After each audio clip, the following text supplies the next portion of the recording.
And now to the analysis of Brooks and Capehart. That is New York Times columnist David Brooks and Jonathan Capehart, columnist for the Washington Post. As always, it is so good to see both of you. Great to see you too, Judy. Thank you for being here. But what we are going to talk about first is the mess. We were just describing it, Jonathan, on Capitol Hill.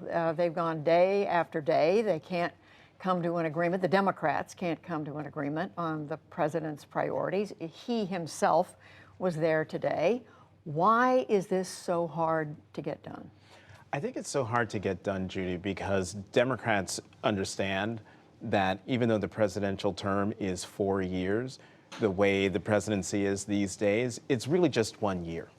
Nothing is going to get done in Washington on Capitol Hill come 2022 because of the 2022 midterms. And the fact that the House majority, Democratic House majority hangs in the balance in 2022, maybe even also the Senate majority hangs in the balance. And so what's happening is Democrats are trying to cram in every policy priority that they have into that reconciliation bill. And right now, no one seems to want to give up their pet project. But we're getting down to the wire here where folks are going to have to decide what's your number one priority. You can't have everything. What's your number one priority and how can we get to yes? And you call it a mess, and it is a mess, but I think we're so unused to legislating that this is what's happening. Usually it's between Democrats and Republicans. It's kind of hilarious that it's Democrats negotiating with Democrats, but that's what's happening here. Hilarious, but David, for the speaker and for the president and others, it's, you know, they want to get this done and it's not happening. Yeah, well, yesterday was definitely a setback for Nancy Pelosi. How many times in her years as leader have we seen her not in control of her caucus? That's rarely happened. And she was not in control and didn't have the votes she thought she had yesterday. But I have a feeling they're coagulating their way toward a solution. It may take weeks, but I think they will get there. And the difference between $1.5 trillion and 3.5 is a big difference. And that's why it's so hard. And I think one thing that may clarify is that they figure out, what is this for? As Jonathan said, right now this is for everything. There's the whole Democratic agenda thrown into one thing. But they're not going to get everything. They're going to come down, as Lisa said, and I've been hearing, to 2.5 trillion. So how do we do that? And I would say, what is this for? To me, this is for, over the last 50 years, folks without a college education in some of the poorer parts of the country have been left behind.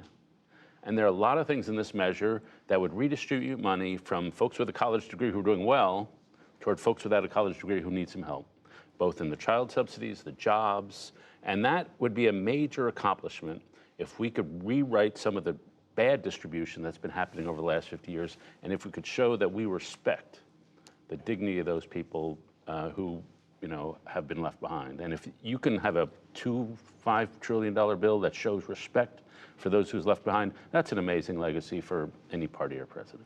And it is both of you are saying, Jonathan, the progressives are very clear that this is what they want. And I hesitate to put a label on everybody else, but the more moderate Democrats are saying, wait a minute, it's too much money. What's at the heart of this division among Democrats? Well, I mean, I think what's at the heart is they all want to get this done. If you talk to them, do you support the bipartisan infrastructure plan? They all do. Do you want some of the things that are in the reconciliation bill? They all want things that are in the reconciliation bill. Right now, everyone has to focus on the content instead of the price tag. I disagree with David in that this has, been a setback for Nancy Pelosi, for Speaker Pelosi, simply because the talks are ongoing. If the talks had broken down and everyone had left Washington, that would be one thing. But the president went to the Hill. He talked to the conference. From some of the reports I've heard, he made it very clear to them what he wants them to do.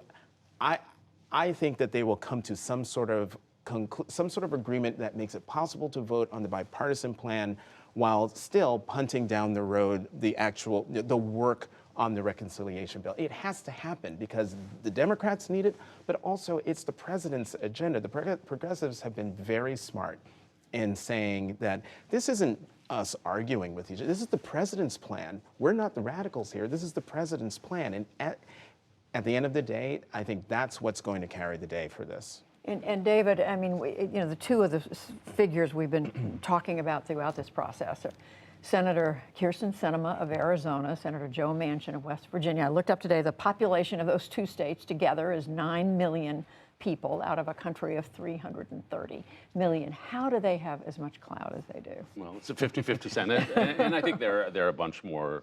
John Tester, there are other moderates who are sort of hiding behind their coattails. But, they represent, Joe Biden was elected as the most moderate member of the Democratic primary field. So there are moderates in the Democratic Party who probably worry about the spending. I think Joe Manchin, some of the things I'm not crazy about, but when he says we should means test, we should not be subsidizing upper middle class people with whatever pre-K education, but we should be focusing our money on those who are most in need.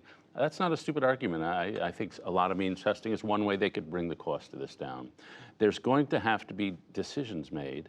If they have to bring it down by, say, $1 trillion, are we going to do Medicare expansion in this? Are we going to do climate change? And reading what the progressives seem mad about right now, it seems like some of the climate change stuff may be on the chopping block. The worst thing they could do is keep every little piece of the bill, but just make it cheaper. And that would ensure that they did everything badly. And so they've really got to make some priorities. And if it comes to shove, then Joe Biden's got to say, okay, here's the compromise that I support. You're either, you're going to support your president or you're not. And I think they will get to that. When I hear the Democrats talking, I do not hear them erecting walls. I hear them getting to yes, but in a way where they get the most. Do you agree the worst thing they could do would be to just cut everything a little bit to get to a lower number? Well, it depends on how you're defining cut. One of the options I've heard is, this is a 10-year plan. This is not a 1-year plan. It's a 10-year plan. So if you have the child tax credit, say, or free community college over 10 years, well, what if you scale it back to 5 years? How much does that bring down the cost of this infrastructure plan? Congresswoman Susan Del Bene, I think she's the chair of the New Democrats. She's all about let's do a few things well, and then be able to show the American people that we've got this done. So if you shrink the number of years that a program carries over, then that brings down the cost. If you focus on a few things and do them well, that would bring down the cost. But they've got to do something to get everyone to yes. There's a little smoke and mirrors in that. When we'd have these cliffs where, it's going to be only a child tax credit for 3 years. Well, we all know it's going to be permanent. You're just not counting the money you actually are spending. So there's a little chicanery, I would say, in some of these cliffs that they've built into this. A little chicanery, just a little. But just from the both of you, how much President Biden has riding on this? I mean, he has to get this done. Is that fair to say? Yes, absolutely. As the progressives have been arguing correctly, this is the president's agenda. It's called the Build Back Better Act. That's his whole campaign slogan. And he ran on everything that is in that bill. And if a Democratic House and a Democratic Senate cannot get the Democratic president's agenda passed, then what's their argument in 2022 to be left in the majority, and what's his argument in 2024 to be reelected? That's why this is so important. Yeah, and the weakness for Biden right now in this poll slide is competence. Can he do stuff? And if he can't be competent, then the whole reason for his election. So he'd be in real trouble if that happened. So we're talking about 2022, 2024, but there is an election. There are 2 elections happening this year for governors.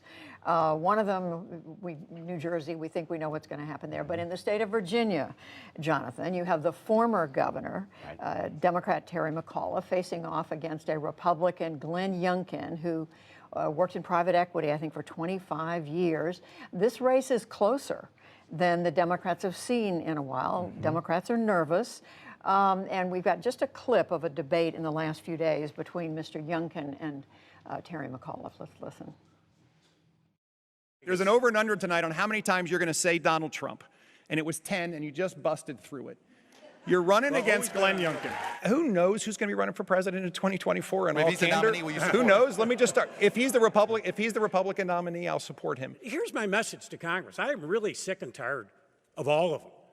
You know what? They ought to follow the Virginia model. We got things done. That's why so many Republicans have endorsed me. We do things in a bipartisan way. They got to stop their little chitty chat up there.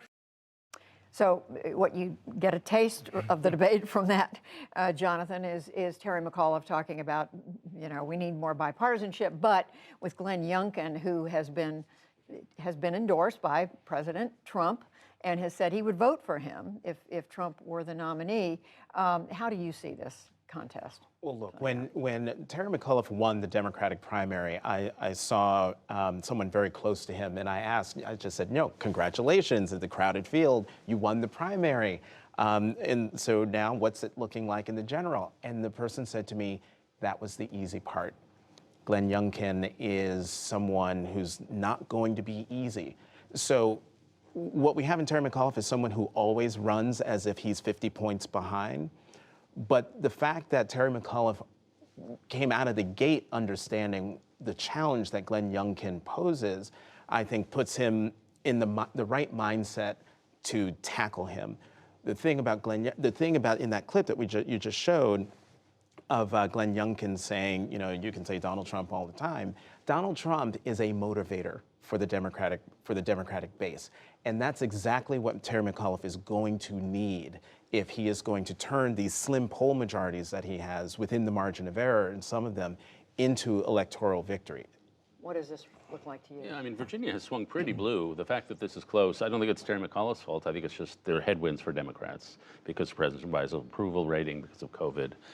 What's striking me about the race is the strongest argument that McAuliffe can make against Youngkin is, you're a Republican. And Youngkin is saying, well, I'm kind of a Republican. I'm sort of a never Trumper, but I'm also a forever Trumper. I'm kind of a Republican, but not really. And Youngkin's strongest argument against McAuliffe is, you're a Democrat. And he's like, well, I'm not like those Washington Democrats. So the parties are unpopular. And so the candidates, especially for governor, are saying, well, I'm kind of in the party, but I'm kind of not in the party. I'm more tied to Virginia than I am to a party. And they're both doing this dance. I think both of them are doing it pretty effectively. You still have to think it's a Democratic state. If McAuliffe loses, I would think that would be a sign of national headwinds for Democrats. Yeah, I mean, the question, one of the questions about this race, is both of you are saying, Jonathan, is how much of a factor is President Trump on the ticket a year after this governor's race? They'll vote in early November. How much of a factor is Donald Trump? Well, he's a factor because for Democrats, he's a motivator. People are still angry at him for what he did to the country during his administration, but also Youngkin's answer about, well, if he's the nominee, I'll vote for him. Well, if Donald Trump isn't the nominee, that Republican is going to be a MAGA-esque person. And so for Democrats, that's, you know, okay, so it's not Trump. Well, we have to still worry about Republicans.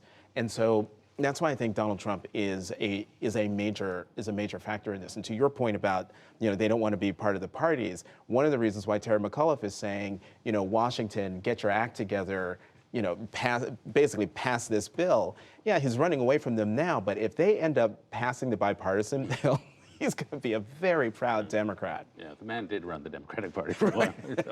So. But I mean, every Republican running from now until, certainly till 2022 and then 2024, as long as Donald Trump is around, is going to be asked, you know, what's your connection? Right, and it's going to be problematic, but I think his success so far, moderate success in the polls at least, is that you can do it. You can say, I'm for Virginia.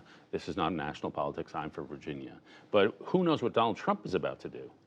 He might say, if you're not 100% with me, I'm going to come out against you, and that would be really poisonous for any Republican office holder. So a lot of it is, how does Donald Trump want Republicans to win state races? Not clear that he does. And he's chastised, I guess, Youngkin and other Republicans who haven't been sufficiently embracing. Yeah, he was in Georgia, and he said nice things about Stacey Abrams because Brian Kemp did something he didn't like. All right. We are going to leave it there. David Brooks, Jonathan Capehart, thank you both. Thanks, Judy.